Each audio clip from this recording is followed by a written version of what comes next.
Hello students. Today we are going to start with the chapter The Last Lesson written by Alphonse Daudet. Alphonse Daudet was a French novelist and a short story writer.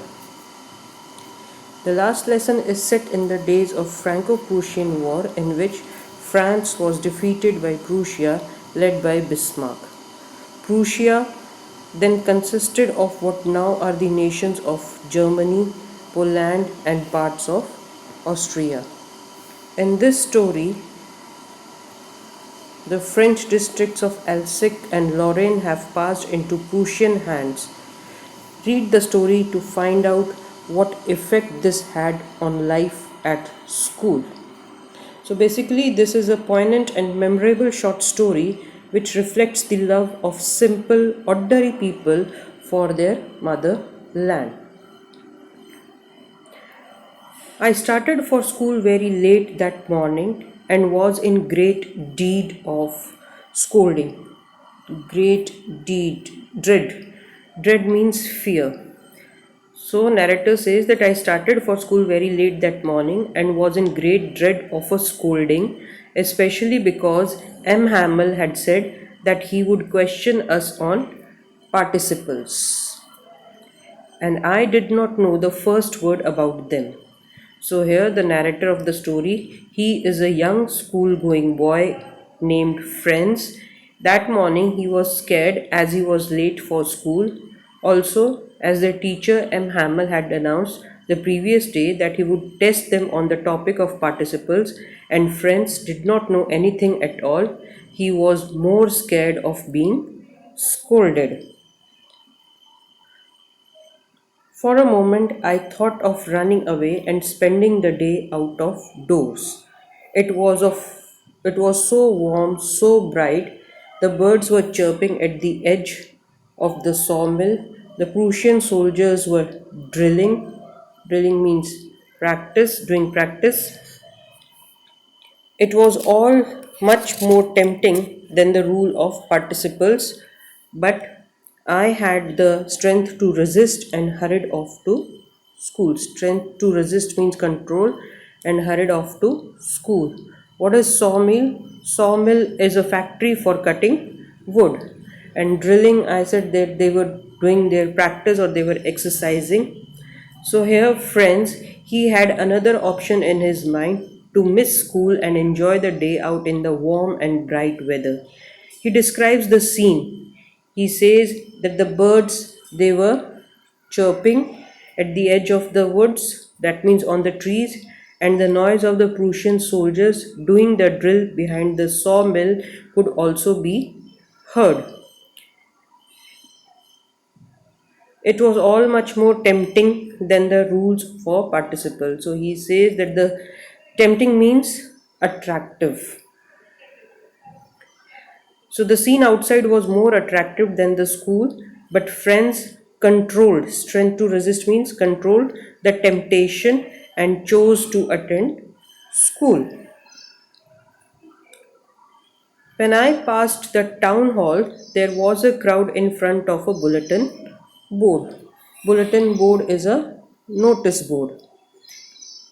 For the last 2 years, all our bad news had come from there, the lost battles, the draft, the orders of the commanding officer, and I thought to myself without stopping, what can be the matter now?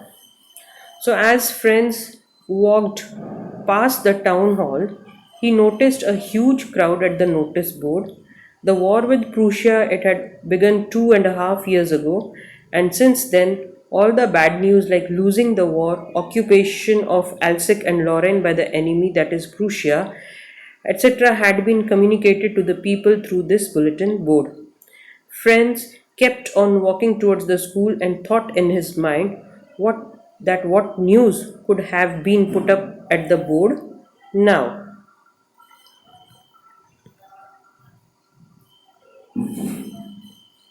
Then, as I hurried by as fast as I could, the blacksmith Vector, who was there with his apprentice means trainee, reading the bulletin, called after me, Don't go so fast, bub. You will get to your school in plenty of time. So, as he walked hurriedly towards the school, the blacksmith, who was also reading the news and had come along with his trainee, called out to Franz from behind and said that he did not go in such a hurry, as there was plenty of time for him to reach the school. I thought he was making fun of me and reached M. Hamel's little garden all out of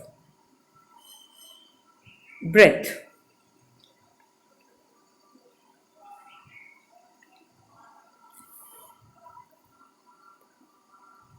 Usually, when school began, there was great bustle.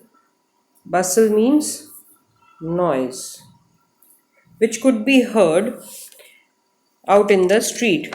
The opening and closing of desks, lessons repeated in unison, very loud with our hands over our ears to understand better, and the teacher's great ruler rapping on the tables, but now it was all so still. So this paragraph is very important.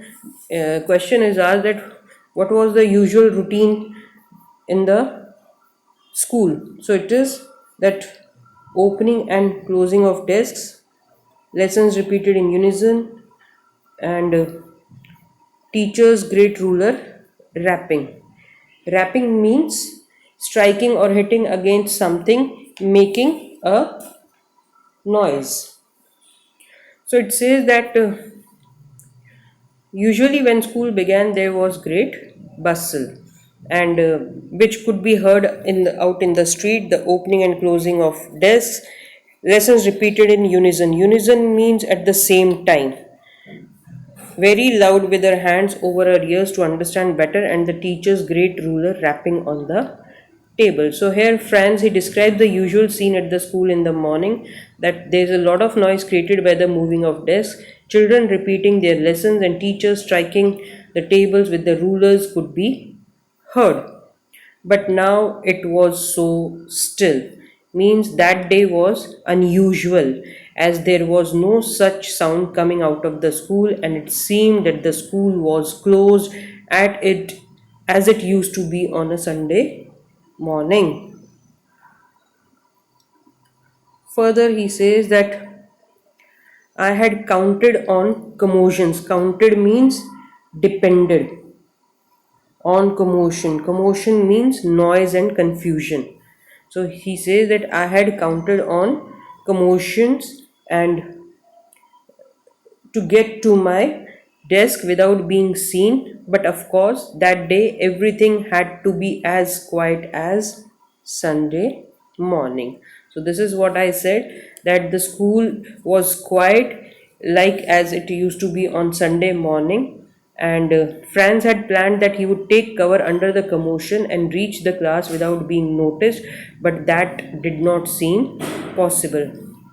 Through the window, I saw my classmates already in their places and M. Hamel walking up and down with his terrible iron ruler under his arm. Terrible iron ruler. So, Mr. M. Hamel, he was walking up and down the class with the ruler. Terrible means dangerous, iron ruler under his arm. I had to open the door and go in before everybody. You can imagine how I blushed and how frightened I was. Blushed means become red with shame, and frightened is fearful.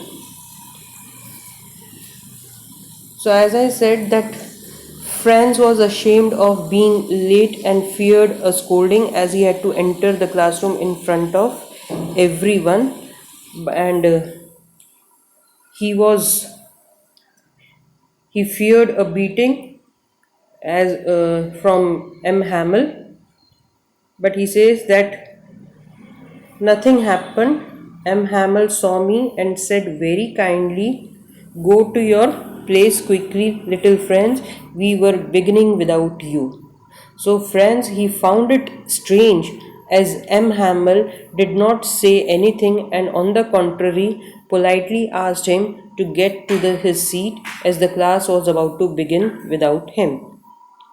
I jumped over the bench and sat down at my desk.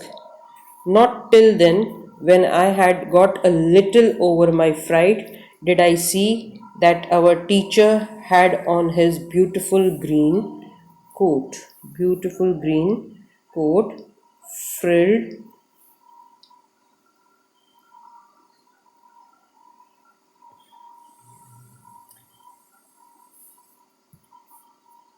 shirt, and little black silk cap, all embroidered, that he never wore except on inspection and prize days. So, as Franz hurried to his seat, after some time, when he overcame the scare and became comfortable, he noticed that the teacher had worn his best embroidered that day. The teacher normally wore it on occasions like inspection and prize distribution days. So, Franz wondered if that day was a normal day, then what could be the reason for M. Hamel to wear his special dress? Besides, the whole school seemed so strange that solemn means serious.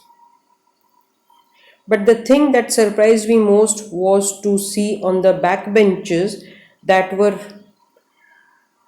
always empty, the village people sitting. So another unusual thing that happened on that day was the back benches, they were occupied by the village people and they were sitting quietly. In them was old Hauser with three cornered hat, former mayor, former postmaster, and several other besides. So, friends, he felt that the atmosphere in the school was unusual and serious.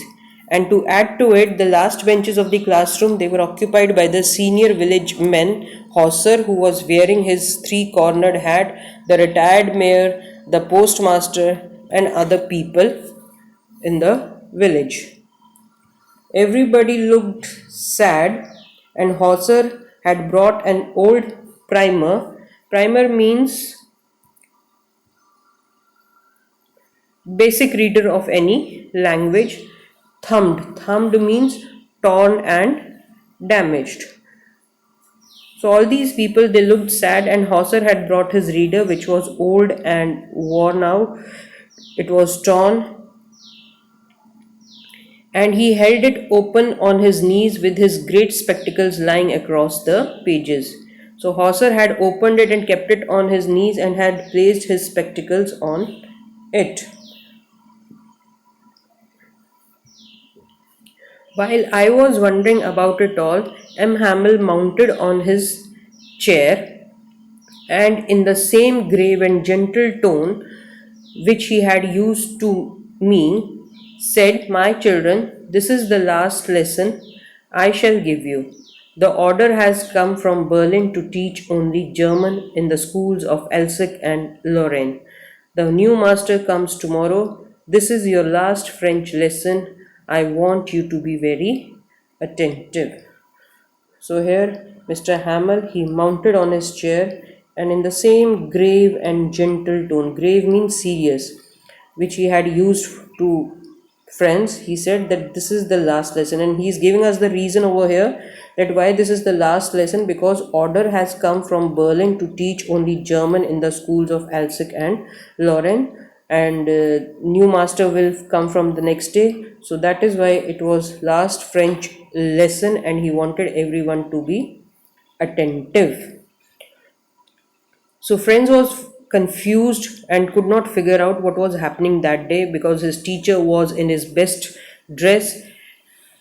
And then Mr. Hamel told that it was the last lesson in French, as the Prussian in Berlin had ordered that French language would no longer be taught in the schools of Alsace and Lorraine, and the German language be taught instead. And the German teacher would arrive the next day, and this was the last lesson in French, so he wanted everyone to pay attention.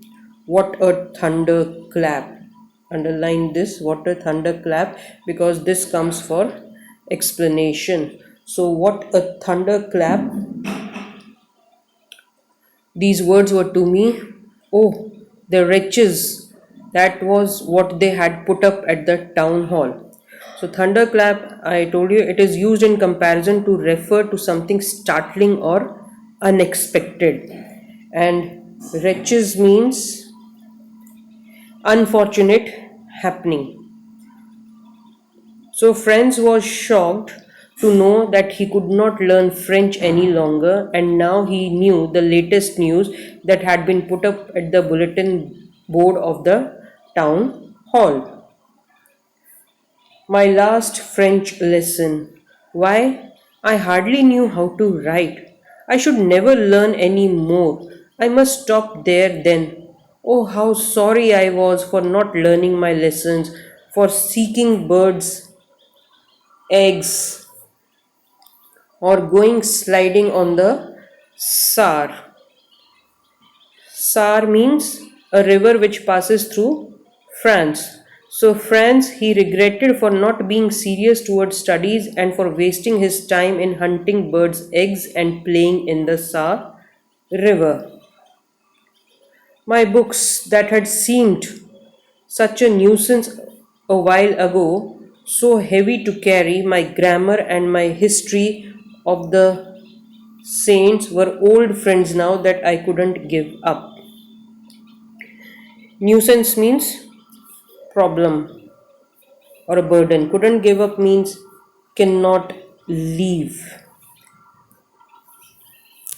So here till now, friends, he considered his books to be unwanted burden, but suddenly he started considering them to be his best friends, whom he could never leave.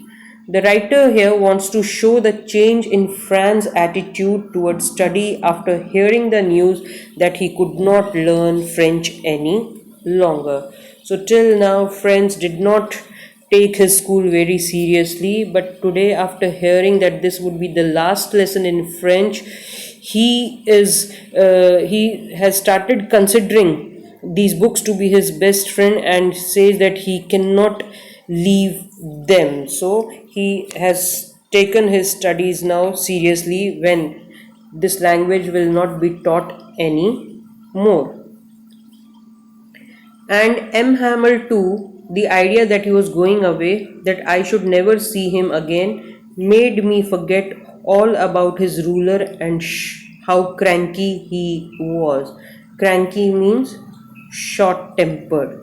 So here he wants to say that the news that his teacher M. Hamel was leaving, it also had a similar impact on him. Franz did not want him to go away, and he no longer thought the teacher to be short tempered and strict. Poor man! It was in honor of this last lesson that he had put on his fine Sunday clothes, and now I understood why the old men of the village were sitting there in the back of the room. It was because they were sorry too that they had not gone to school more.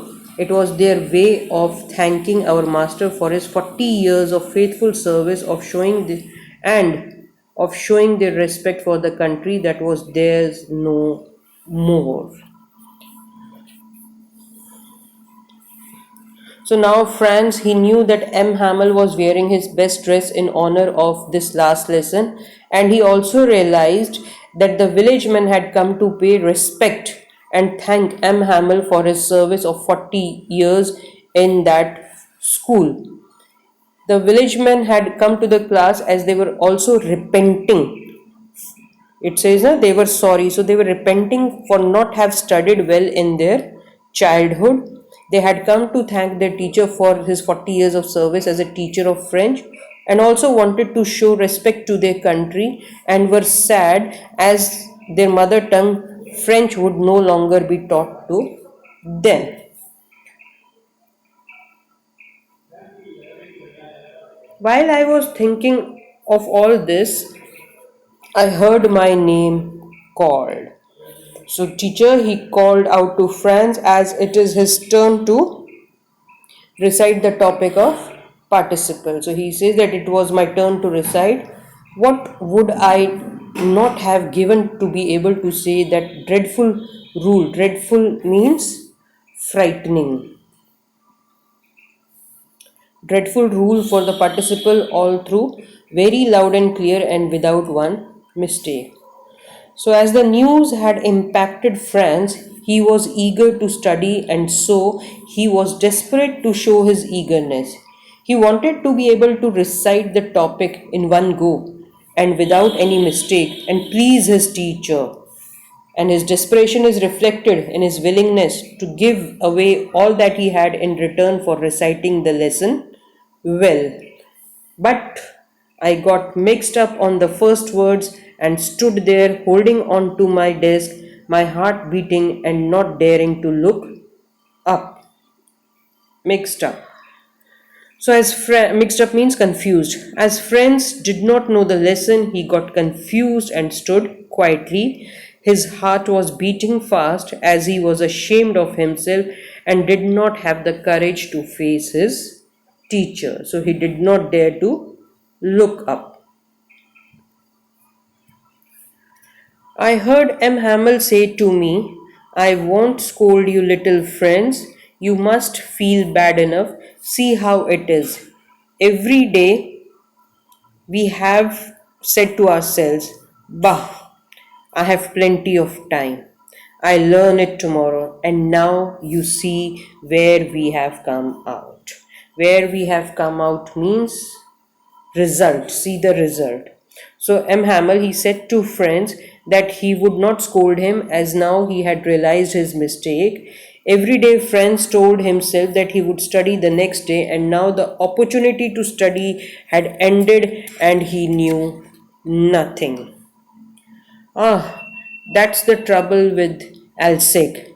She puts off learning tomorrow. So what is the trouble with Elsig? The people, they put off learning till tomorrow. Now those fellows out there will have the right to say to you, how is it you pretend to be Frenchmen and yet you can neither speak nor write your own language? But you are not the worst, poor little friends. We have all a great deal to reproach ourselves with. Reproach means blame.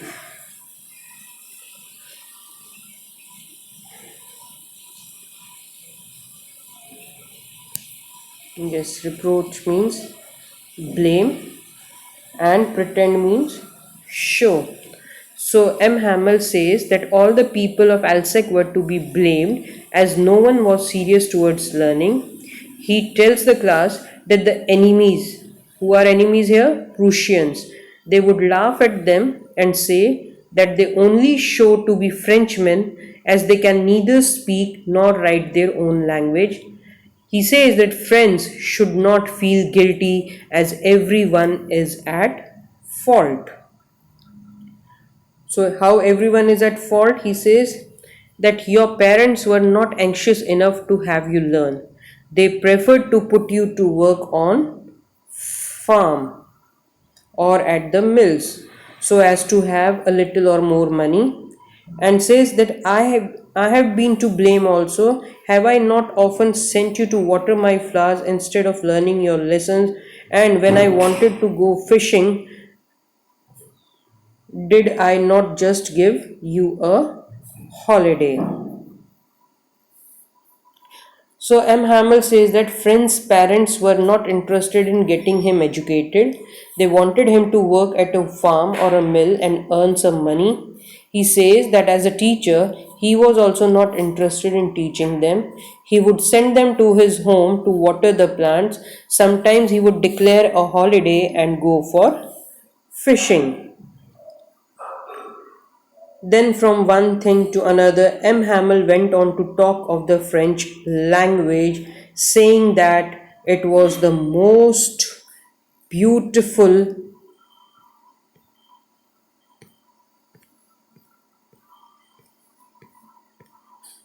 language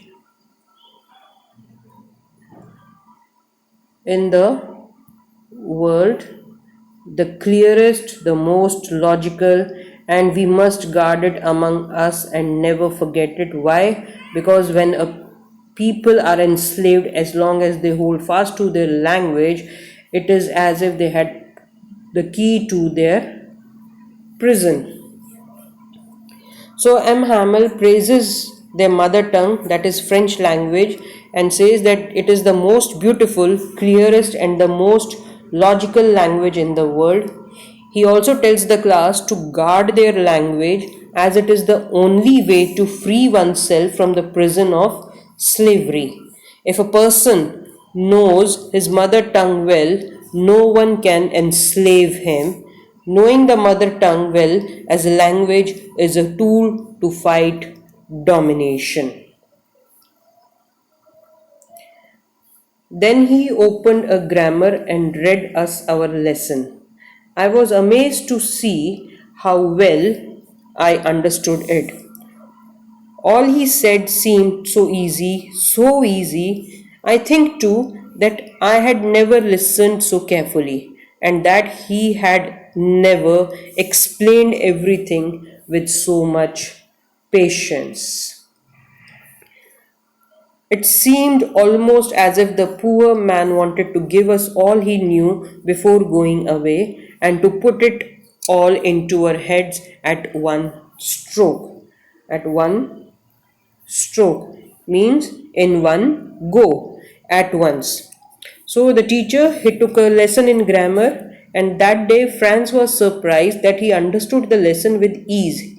He felt that he had been attentive and that M. Hamel also explained the lesson with a lot of patience.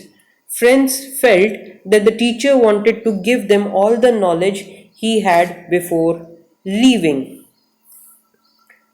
After the grammar, we had a lesson in writing. That day, M. Hamel had new copies for us, written in a beautiful round hand, Franz Elsake, Franz Elsake. So, after grammar, they had a lesson in writing, and M. Hamel gave the class new notebooks with Franz Elsake beautifully written on them. They looked like little flags floating everywhere in the schoolroom, hung from the rod at the top of her desk. You ought to have seen how everyone set to work and how quiet it was. The only sound was the scratching of the pens over the paper. So, friends felt that here was an air of patriotism in the class. The notebooks, how they looked like flags of France that were floating all around. The entire class was busy writing, and the only sound that could be heard was that of the pen writing on the paper.